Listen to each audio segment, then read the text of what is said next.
Hello, it's Rafael Gutierrez again, and today I'm going to talk about the Bellator fight in which Cyborg ended up taking a knee to the head and the frontal bone collapsed. Now, there are some things that I will mention which I forgot to mention when I was doing the video with the models, and that is that some articles have suggested that the fracture of the frontal bone actually prevents causing more nervous damage than could have occurred. Than actually did occur. But there are also articles that suggest that anytime you have facial fractures, you will have some neurological problems. Now, before I do that, I will actually mention that sometimes I've heard people ask questions on books on how to interpret how things are done in karate, or books on traveling, or and I try to answer as many questions as I can on what would work based on the modeling that we have available, clinical data, what hospital reports say, and I did package some using the Pinan katas in this book called Breaking Points.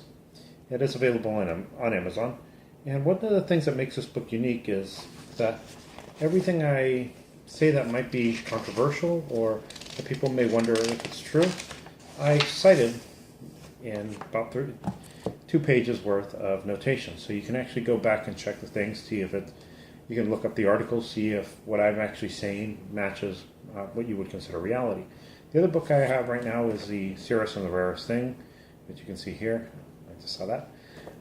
And that book is really about my experience traveling through Okinawa.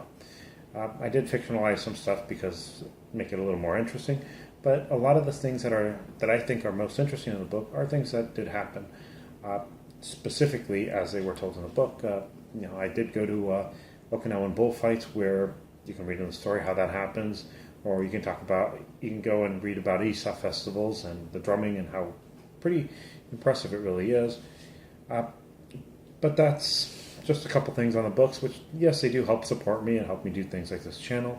I am a professor, and a lot of times when things get too busy, I don't have time to do videos, but I always try to do them at least weekly. If I can't, then I'll do it every 2 weeks, 3 weeks, whenever I can. Now, with that, I'll put on the video and hope you enjoy it. Thank you, and what I'm going to do is I'm going to show you where the sinuses are going to be on a real skull. And for that, I'm going to have to turn off the lights. And what you see in the skull here is if I put a light up here, you'll notice that there's a lot of areas that really light up. Those are enclosed cavities within the skull, which are really pretty much thin bone. And you can see how thin they are in a real skull. Now I will show you in a model on what actually happened. So if you watch the Bellator fight, what you notice is the knee came, he ended up hitting this area here. This is called the frontal bone, which most people think the skull is relatively solid. But like I showed you in the lights, you have these sinuses here. Now, when you actually move this out of the way, you can see that the frontal bone has a sinus here, and you can see how really thin the bone there really can be. So this area can break relatively easy. What I've found is that frontal bone fractures, according to a PubMed study I looked at, actually breaks between 1,885 to 2,405 newtons of force. Now, I will show you something to do with that.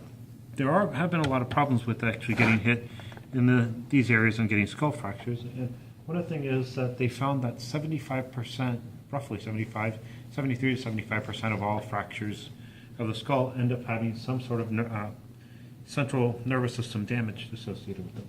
The other thing is 30% of skull fractures from linear forces tended to develop hematomas.